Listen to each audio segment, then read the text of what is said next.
El tema que escogí para estas tres conferencias es Pablo, porque a Pablo no le hemos hincado el diente en las últimas conferencias. Yo creo que en el último año, más que así tangencialmente.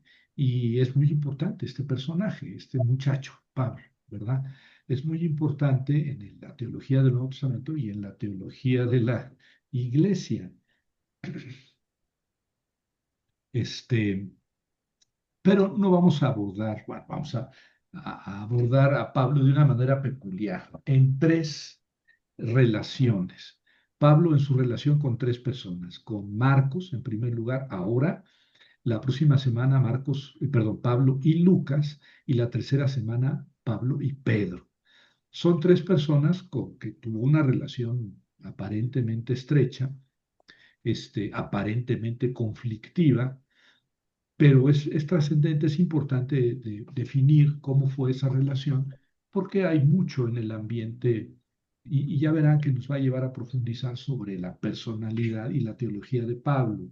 En primer lugar, con Marcos ahora, porque Marcos se fue con Pablo al primer viaje misionero, pero abandonó, tiró la toalla. Y no se dice por qué. Lucas, en los Hechos de los Apóstoles, ahora lo vamos a ver, dice que Marcos se regresó, no terminó la primera misión, que iba con Pablo y Bernabé. Pero Lucas, en los Hechos de los Apóstoles, nunca explica por qué. Entonces ya saben eso de que no dijo por qué y se han inventado mil historias sobre por qué Marcos abandonó a Pablo. ¿Verdad? Hay casi cualquier teoría que ustedes ahorita se les ocurra, se ha dicho, ¿verdad? Y además con citas y referencias a la Biblia, a los Hechos, al Evangelio de Marcos, a las cartas de Pablo. Se ha hecho no una, mil novelas diferentes. El hecho es que después de cuando Pablo quiso volver a ir a visitar otra vez aquellas iglesias al segundo viaje en lo que es la actual Turquía, le, le- le puso un WhatsApp a Bernabé, con el que había ido al primer viaje y que así había terminado el primer viaje, y le dijo, oye, pues ¿qué tal si vamos a visitar aquellas iglesias que fundamos allá en Asia Menor? Y le dice Bernabé, sí, nada más le pongo un chat a Marcos, a ver si Marcos quiere venir con nosotros. Y Pablo dice, ah, no, si Marcos no vino, no terminó la primera, no va a la segunda. Entonces dice Bernabé, óyeme, calma, Pablito, ¿por qué? No, no, es que no, si no terminó la primera, no va a la segunda. Y dice Bernabé, bueno, resume Lucas en los Hechos de los Apóstoles diciendo que hubo tal conflicto entre Pablo y Bernabé a causa de Marcos, que Bernabé terminó por decirle a Pablo, "Bueno, pues te vas solo, yo me voy con Marcos". Eso quiere decir que el problema fue serio, ¿verdad? Pero nunca supimos cuál fue ese problema. Entonces, imagínense, hay cualquier cantidad de bibliografía al respecto. Pero es un asunto serio. Desde mi punto de vista es un asunto serio, porque ya como lo narré, y así está en los Hechos de los Apóstoles, fue un asunto serio. Entonces, así como hay mil explicaciones y novelas respecto de cuál fue la causa de su separación, yo pongo otra. El doctor Javier Quesada, tengo mi teoría que no he visto en ningún autor. Es mi teoría. Si ustedes me copian esta conferencia y hacen una tesis doctoral sobre este tema, seguro se doctoran con honoris causa. Con honoris causa no, con magna cum laude o summa cum laude. Sí, me sacaron los trapitos al sol. Se doctoran con summa cum laude porque es una tesis nueva la que yo voy a plantearles respecto del motivo, pero tiene más asuntos que rascarle aquí la relación de Pablo con Marcos. La segunda va a ser la próxima semana sobre Pablo y Lucas, porque se ha dicho que Lucas era discípulo de Pablo, como también Marcos, que era discípulo de Pablo. Eh, pero más Lucas, que es el autor de los Hechos, y con frecuencia los Hechos habla nosotros fuimos y nosotros venimos, porque se entiende que él está acompañando a Pablo. Este, entonces hay que ver si realmente el Evangelio de Lucas y los Hechos de los Apóstoles, escritos por Lucas, reflejan que Lucas era discípulo de Pablo. Eso lo dejamos para la próxima semana. Y la última relación va a ser la de Pablo y el periquito, Pablo y Pedro, que bueno, en realidad se relacionaron poco, porque ven que Pablo pues, no era apóstol y tuvieron más de una diferencia, ¿no? Pablo y Pedro. Y yo creo que era más provocada por Pablo que por Pedro. En alguna ocasión lo cayó en público Pablo a Pedro, le puso una regañiza al primer papa. Y reflexionando sobre lo que dijo Pablo, el motivo del regaño a Pedro, pues tenía razón Pedro. Hasta el mismo Pablo en otra ocasión dice, no, no, bueno, hay que actuar así. No dice como dijo Pedro y yo lo regañé aquella vez, pero dice, no, esta debe ser la conducta. O sea, precisamente la que había tenido Pedro y por la cual él lo regañó en público. Pues ni grandes amigos ni grandes enemigos, porque cada quien... Ahora, por otro lado, se dice, bueno, el texto lo dice, Pablo también lo dice, que Pablo es el apóstol de los gentiles, ¿no? Aquellos que no eran judíos, pero que se querían hacer cristianos. Pablo era el apóstol de los gentiles y Pedro el apóstol de los judíos, o sea, de los judíos que aceptaban la fe. Y pues tampoco eso es muy cierto, porque el primero que predicó a gentiles fue Pedro. Pero bueno, eso lo veremos dentro de 15 días. Ahora nos centramos en Marcos, ¿verdad? Y les voy a compartir, pues, el texto que he estado escribiendo para esta conferencia. Miren, ya me gustó el sistema y yo voy a tratar, ¿verdad? De cada vez que dé ciclo de conferencias, hacer un extracto para pasárselo después de las tres conferencias. Eso porque me gusta siempre estar corrigiendo lo que escribo. Entonces, estas tres conferencias son eh, Pablo y Marcos, Pablo y Lucas, Pablo y Pedro. Y ahora nos vamos a centrar en Pablo y Marcos, ¿verdad? Aquí voy a profundizar la relación que tuvieron Pablo y Marcos. Desde mi punto de vista, se ha minimizado la personalidad de Marcos, ¿verdad? Para dar relevancia a la de Pablo. No se puede comparar Marquitos y el gran Pablo. Yo tengo la impresión de que Marcos tenía una personalidad tan fuerte como la de Pablo y una visión teológica sustancialmente diferente de Pablo, por lo que el choque entre ambos fue significativo, fue importante. La personalidad de Marcos también fue devaluada en otro aspecto, ¿verdad? La tradición cristiana desde inicios del siglo segundo, 130, dijo que Marcos fue discípulo de Pedro, ¿verdad? Y que Marcos dijo en su evangelio todo lo que Pedro había predicado sin añadir nada y sin quitar nada. Es decir, Pablo era un intérprete de Pedro, digamos así que Pedro nada más hablaba arameo y Marcos le traducía al griego, así de ese tamaño. Este, y eso lo hemos escuchado mucho. Entonces el Evangelio de Marcos en realidad se ha llamado el Evangelio de Pedro, porque sería la predicación de Pedro. Y bueno, ¿y Marcos qué? No, Marcos nada, Marcos nada. ¿Sí? Nada más reprodujo la predicación de Pedro. Entonces, de ese lado, también se ha devaluado la personalidad de Pedro.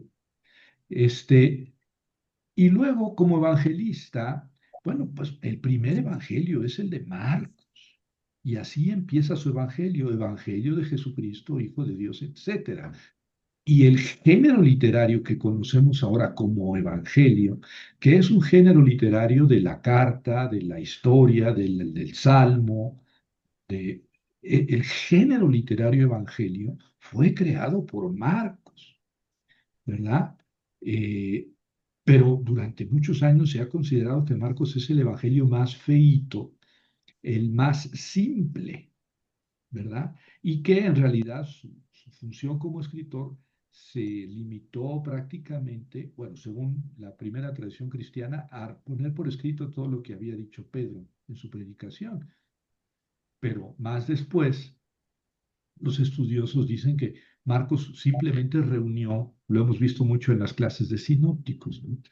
Marcos no hizo nada, es casi una AI, una inteligencia artificial que reúne todas las tradiciones anteriores y las pone por escrito. ¿Y Marcos qué escrito? No, Marcos no ha hecho nada, Marcos nada más juntó.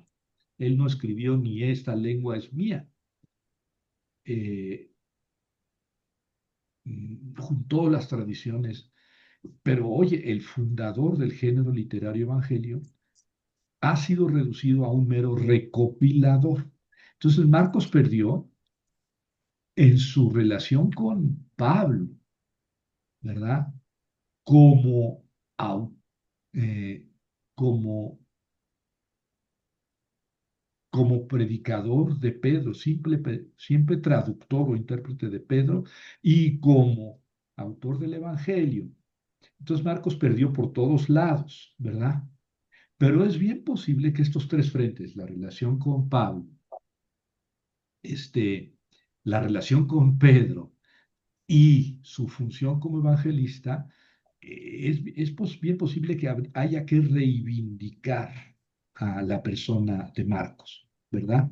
Su teología puede ser tan fuerte como la de Pablo, su evangelio el más creativo y trascendente. Él creó el género evangelio y a lo mejor Marcos fue el que ideó, hagan de cuenta, el que dijo, vamos a exponer la vida pública de Jesús en un año empezando por el bautismo, bueno, la predicación de Juan Bautista, las tentaciones, perdón, el bautismo, las tentaciones, su ministerio en Galilea, su ministerio fuera de Galilea, su ida a Jerusalén, su último ministerio en Jerusalén, su pasión, muerte y resurrección. ¿Qué tal si eso es una idea de Marcos?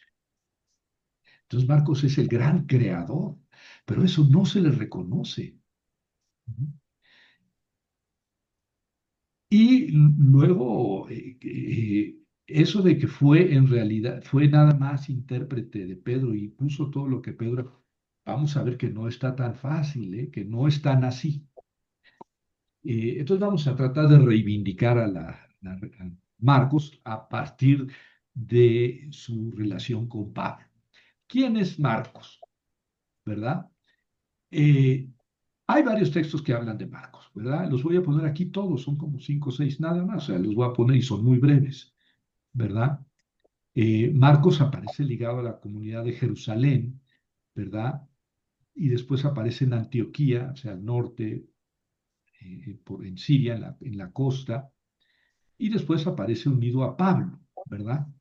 Pero después se separa de Pablo, como he dicho, y regresa a Jerusalén.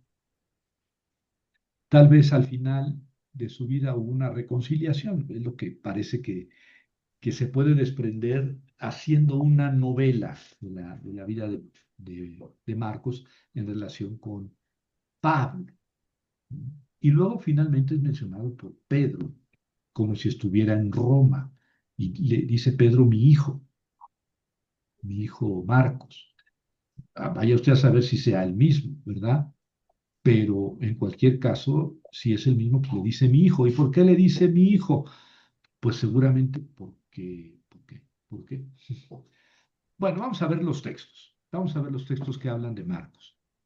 En los Hechos de los Apóstoles 12, 11, 13 dice, Pedro volvió en sí y dijo, ahora veo con claridad que el Señor envió a su ángel para librarme de las manos de Herodes y de todo lo que el pueblo judío esperaba, porque lo habían metido en la cárcel a Pedro. ¿Verdad? Pero de repente se vio libre, se vio fuera de la cárcel y hace esta reflexión Pedro. Al darse cuenta se dirigió a casa de María, la madre de Juan, llamado Marcos, en donde había varios reunidos en oración, o sea, varios discípulos en oración. Y es María, la madre de Juan, llamado Marcos. Tocó a la puerta de la calle, salió a atender una sirvienta llamada Rodé. A esos detalles da Lucas en su narración. Era llamado Marcos, es un nombre, Juan es un nombre hebreo, Johannes, y Marcos es un nombre romano, Marco Aurelio. Y esta identificación es importante, ¿verdad? Aparece aquí como hijo de María, la dueña de la casa en donde se reunían los discípulos. Pero esa mujer tenía una sirvienta, o sea, era una persona con cierto poder económico. ¿Mm? Si nos vamos un poco atrás, parece posible que la casa de María, donde estaban reunidos algunos discípulos en oración, fuera la misma que se habían reunido los discípulos cuando bajó sobre ellos el Espíritu Santo, porque dice ahí que era una casa en Jerusalén donde vivían los 11 apóstoles. ¿Mm? Y esa casa tenía una habitación superior, ¿verdad? Es difícil que los apóstoles vivieran ahí, pero ahí estaban reunidos en oración. Además de que se menciona también a otras mujeres y a la madre y a los hermanos de Jesús cuando estaban en oración y que vino el Espíritu Santo. Esa misma estancia pudo ser el lugar donde Jesús celebró la última cena. Recuerden que sigan a un muchacho que lleva un cántaro y en la casa en la que entre pregunten al dueño en qué sala va a celebrar el maestro la cena pascual. Y entonces fueron y subieron la habitación superior y todo eso, y puede ser la misma. A lo mejor ya estoy haciendo una novela, pero bueno, es en Jerusalén, es una persona acomodada, una casa grande donde podían estar los discípulos. La dueña de la casa o el dueño de la casa quería mucho a Jesús. Jesús dijo, vayan a esa casa y ahí le preguntan al dueño dónde voy a celebrar la Pascua con mis discípulos y les va a mostrar una habitación. Bueno, eso es en Hechos 12, 11, 13. En el mismo capítulo, un poco más adelante, dice Lucas, la palabra del Señor crecía y se multiplicaba. Bernabé y Saulo cumplieron su servicio y regresaron de Jerusalén, llevando consigo a Juan, llamado Marcos. O sea, Bernabé y Saulo hicieron un servicio en Jerusalén, ¿verdad? Enviados por la comunidad de Antioquía y cumplieron su servicio y regresaron de Jerusalén hacia Antioquía, hacia Siria, en la costa de Siria, al norte de Israel, llevando consigo a Juan, el llamado Marcos. Otra vez Juan, el llamado Marcos. Dan los dos nombres, ¿verdad? El hebreo y el romano. Muchas personas tenían dos nombres, ¿no? Como Simón Pedro. Eh, y otra vez, bueno, Bernabé y Saulo, que habían ido al primer viaje, perdón, Bernabé y Saulo que habían ido a una función a Jerusalén, regresaron a Antioquía, llevando ahora a Juan Marcos, ¿verdad? Es de nuevo otra vez presentado como Juan, llamado Marcos, pero ahora es compañero de Saulo y Bernabé. Pero Marcos no tiene mucha relevancia porque dice llevando consigo a Juan. Pues ahí ya más, al decir llevando consigo a Juan, pues le están dando una importancia muy relativa a Juan Marcos. Lo llevaron, lo llevaron. Eh, Como si Marcos no tuviera mucha relevancia, pues fue llevado. Tal vez era demasiado joven para tomar sus propias decisiones, ¿verdad? Según Colosenses 4:10, que vamos a ver aquí un momento más adelante, Juan Marcos era primo de Bernabé, ¿verdad? Entonces, Bernabé y Saulo, Saulo es Pablo, habían ido a Jerusalén, enviados por la comunidad de Antioquía, hicieron lo que tenían que hacer y se regresaron llevando consigo a Juan Marcos, ¿verdad? Después, en Hechos 13, dice, ellos, enviados por el Espíritu Santo, bajaron a Seleucia y de ahí navegaron a Chipre, se embarcaron a la isla de Chipre Cuando llegaron a Salamina, predicaron la palabra de Dios en las sinagogas de los judíos, con Juan como auxiliar, hipereten, hiperete, auxiliar, ayudante, ayudante. Aquí, bueno, auxiliar ya no sé si es una traducción tan correcta, pero el caso es que aquí van Bernabé y Pablo a la primera misión y va con ellos Juan como auxiliar, ¿verdad? Eh, la palabra hiperetes, porque dice que iba como hipereten, como auxiliar, significa sirviente o subordinado. Pero vean aquí, por ejemplo, en Lucas 1, 2 y 26, 16 y 26, 16. Ah, caray, es que Lucas tiene 24. Este capítulo está mal. Se trata de servidores de la palabra, hiperetes, pero servidores de la palabra. Esto ya no es un auxiliar cualquiera, ¿verdad? Digamos, un barredor, un lavaplatos, ¿no? Un servidor de la palabra. En 1 Corintios 4:1 se trata de servidores de Cristo.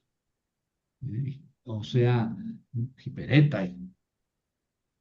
No se trata pues, de una persona encargada de las, de la impedimenta, ¿no? Era un predicador. En Lucas 4:20 se habla de un ministro de la sinagoga, ministro como hipereta, ¿no? Hipereta de la sinagoga. Entonces, esto de que Juan Marcos era un hiperete, se traduce normalmente como auxiliar. Bueno, pero estamos hablando de una persona que tenía su relevancia, digamos, un predicador. Bueno, y luego en ese capítulo 13, pero más adelante, dice, Pablo y los demás zarparon de Pafos y llegaron a Perge de Panfilia, Asia Menor, ¿verdad? A Turquía actual, después de la isla de Chipre. Juan se separó de ellos y regresó a Jerusalén. Ahí está el enunciado macabro. Juan se separó de ellos y regresó a Jerusalén. A ver, si Juan se regresó solo, es que no era un niño, ¿verdad? Entonces esa suposición de que era un chamaquito y que por eso iba protegido por su primo Bernabé. eh, ¿Por qué se separó? Pues no lo dice. A ver, hagan ustedes sus apuestas, ¿verdad? ¿Por qué se separó? Pues no lo dice ahí. Y regresó a Jerusalén. ¿Se enfermó? No lo dice. ¿Se enojó con Pablo? No lo dice. ¿Se enojó con Bernabé? No lo dice. ¿No les gustó su manera de predicar? No lo dice. Es que Pablo era demasiado vehemente y este chamaco era medio apoltronado, medio flojón. No lo dice. ¿Mm? Se trata aquí sin duda alguna de Juan Marcos, porque pues, es el que había ido con ellos, ¿verdad? Según las palabras antes, había ido con ellos como auxiliar, pero aquí solamente lo llama Juan. Y se trata sin duda entonces de Juan Marcos, pero no se da ninguna causa de la separación, ¿verdad? Esa separación de Juan Marcos, de Pablo y Bernabé, ha sido interpretada de muchas maneras, muchas. No tenemos indicio de que fuera por cansancio, por miedo, por enfermedad. Lo que sí me parece a mí claro es que Lucas no quiso decir por qué. A ver, esta redacción, Juan se separó de ellos y regresó a Jerusalén, a mí me dice claramente que Lucas no quiso decir por qué. Y eso es importante, porque eso quiere decir que el motivo fue muy importante. Esos son mis ojos, los que leen así. Más adelante, en el capítulo 15, versículos 36-39, dice, porque fueron a la primera misión, regresaron a Jerusalén y fue el primer concilio de Jerusalén. En ese concilio el tema fundamental fue si los que no eran judíos para hacerse cristianos tenían que cumplir la ley de Moisés, es decir, circuncidarse y cumplirla. Es decir, ser judíos antes de ser cristianos. Y el concilio decidió que no, que los judíos que eran judíos y que aceptaban el cristianismo podían seguir siendo judíos, siguiendo todas las normas del judaísmo, pero los que no eran judíos, los gentiles, no tenían que pasar por las leyes judías, porque decían, pues, ¿cómo si es una bronca cumplir con todos los mandatos de la ley de Moisés y no lo hemos podido hacer? Pues ¿por qué vamos a cargar con eso? Y Pedro dijo, porque Pedro ya había predicado a romanos.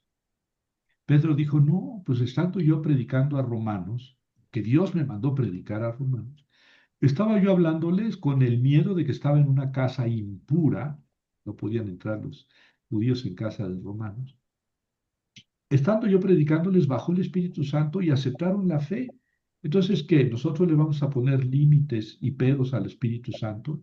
Si el Espíritu Santo les dio la fe sin ser judíos, ¿por qué les vamos a nosotros a pedir la fe? Esto lo relato porque es muy importante que Pedro fue el primero que predicó a gentiles. ¿Mm? No Pablo, fue Pedro, el periquito. Eso está en el capítulo 10 de los Hechos de los Apóstoles. Pero entonces aquí en el Concilio de los Apóstoles están discutiendo el asunto porque Pablo y Bernabé estuvieron predicando en Asia Menor y como dije, como leímos antes, lo primero era ir a la sinagoga. Siempre fue primero a la sinagoga, pero los judíos rechazaron sistemáticamente el mensaje.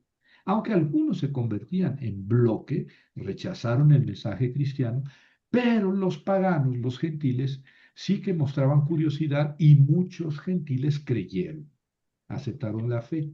Entonces van al concilio y dicen, oigan, nuestra experiencia es que los judíos no aceptan y los gentiles sí. Y entonces ya el concilio toma esa decisión. ¿Y qué pasa después del concilio? Después de algunos días de ese concilio, Pablo dijo a Bernabé, regresemos con los hermanos a todas las ciudades en las que anunciamos la palabra del Señor y veamos cómo están. Porque pues, ya habían ido, a Pablo y Bernabé, vamos a regresar. Bernabé quería llevar también a Juan llamado Marcos, era su primo. Pero Pablo no creyó prudente tomar consigo al que los había dejado, perdón, desde Panfilia y no los había acompañado a la obra. Ah, ¿por qué, mi querido Pablo? No lo dice Lucas, ¿ven? O sea, aquí el culpable de todo es Lucas. ¿Por qué? Porque no quiso decirnos la razón. Y si no quiso decir la razón es porque la razón era seria. Si los había dejado en Panfilia y no los había acompañado a la obra, ya no debía ir a la siguiente. Mm. Pero Bernabé pensaba que sí. Hubo entre ellos un conflicto tal entre Pablo y Bernabé que se separaron el uno del otro. Bernabé tomó a Marcos y se embarcó a Chipre, mientras Pablo escogió a Silas y se fue encomendado por los hermanos a la gracia del Señor. A ver, mi querido Pablo, ¿Silas te había acompañado al primer viaje? No. ¿Por qué no aceptaste a Marcos? Porque no los había acompañado a la obra. Pero escoges a otro que tampoco te había acompañado a la obra. Ahí hay un problema, mi querido Pablo. ¿Por qué no quisiste que Marcos te acompañara? Pero Bernabé decía, no, sí, ¿por qué no? Y entonces hubo bronca ahí entre Pablo y Bernabé. No, él no. Y Bernabé, ¿por qué no? Claro que sí. No, pues, y entonces se pelearon, hito. Se disgustaron Pablo y Bernabé dijo, bueno, pues tú te vas a ver con quién, yo voy con Marcos. Y fueron a Chipre otra vez a la predicación. Claro, el libro de los Hechos de los Apóstoles sigue a Pablo, ¿verdad? Se olvida incluso de Pedro. Ahí ya, a partir del capítulo 15 ya se le olvidó, no se debería llamar Hechos de los Apóstoles, debería llamarse más bien Hechos al principio de Pedro y después, a partir del capítulo 15 Hechos de Pablo. ¿verdad? Porque ya sigue a Pablo hasta el fin de sus vidas, de su vida. Y se olvida de todos los discípulos, no digamos nada más de Pedro, se olvida de todos. Este, pero entonces pues, sabemos por el capítulo 15 que Bernabé se fue con Marcos a Chipre, ¿verdad? Bueno, eso es lo que comento ahí. Eso es lo que sabemos de Pablo, de Juan Marcos, ¿verdad? En la carta a Filemón, Pablo, al final, dice, te saludan Epafras, prisionero de Cristo, en Cristo Jesús, Marcos, Aristarco, Demas y Lucas, mis colaboradores. Mm. Marcos aparece ya como colaborador, ya no es como el auxiliar, pero de Pablo, de Pablo. Entonces, ¿qué se contentaron después?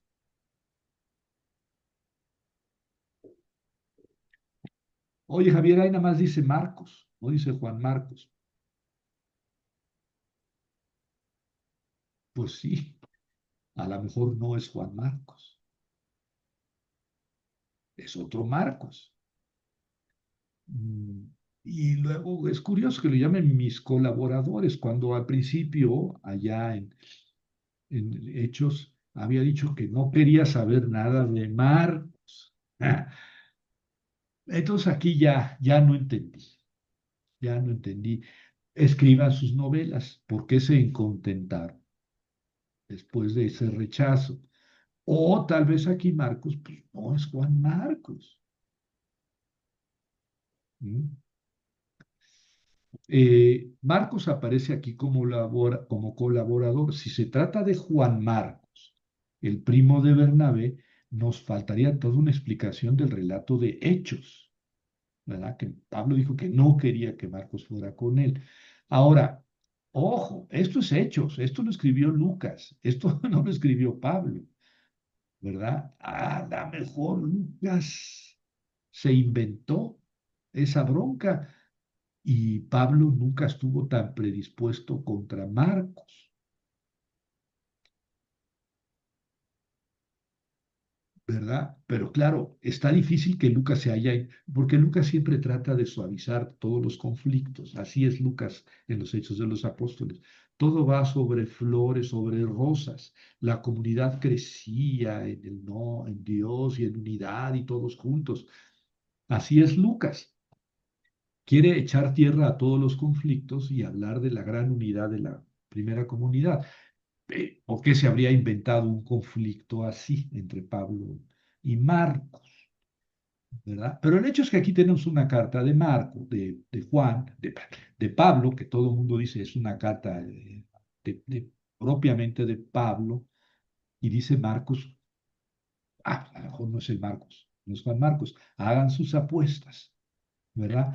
Y luego en la carta a los Colosenses, también de Pablo, dice al final, los saludan Aristarco, el compañero de cautiverio, Marcos, el primo de Bernabé, sobre el que tienen instrucciones, si va a ustedes, recíbanlo.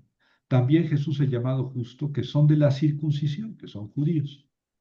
Solo estos colaboran conmigo en el reino de Dios. Ellos han llegado a ser un consuelo para mí.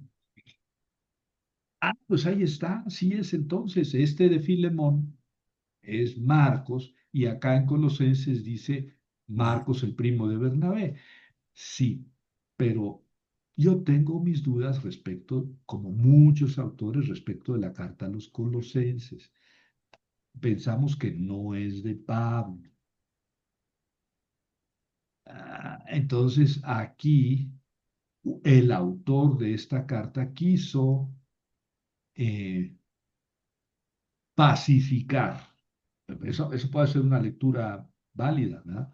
Quiso pacificar el autor de esta carta a Pablo con Marcos. Ya ve que sí caló ese pleito, ¿verdad?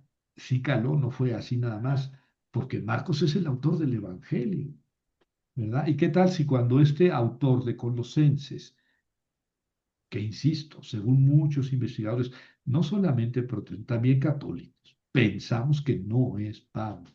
Se le llama carta deuteropaulina. hay que arrancarla a la Biblia. No, no, no, es inspirada y es canónica y todo, pero esto la escribió Pablo, a pesar de que se presente como de Pablo. Pero ¿qué tal si fue escrita cuando ya existía el Evangelio de Marcos? Entonces había que suavizar esa relación entre el autor del Evangelio de Marcos y Pablo, el gran predicador de los gentiles. Entonces, bueno, aquí queda la duda. Sí, es Marcos, el primo de Bernabé, pero queda la duda sobre la autenticidad de esta carta. Segunda carta a Timoteo también, pero si acá digamos que 7 de cada 10 pensamos que no es de Pablo, acá 9,8 de cada 10 pensamos que no es de Pablo. O sea, eh, las dos cartas a Timoteo y Tito son cartas bastante posteriores que alguien escribió en nombre de Pablo. Y así termina la segunda carta a Timoteo. Apúrate a venir conmigo pronto, le escribe Pablo a Timoteo, pues Demas me abandonó por amor de este mundo y se fue a Tesalónica. Este Demas que antes pues estaba con él, ¿no? Eh, eh, Demas, ¿eh? Filemón estaba con él, pero acá dice, me abandonó por amor de este mundo y se fue a Tesalónica. Crescente a Galacia, Tito a Dalmacia. Lucas es el único que está conmigo. Toma a Marcos y tráelo contigo. Me es muy valioso para el servicio, aquí para la diaconía. Entonces aquí encarece Pablo a Marcos.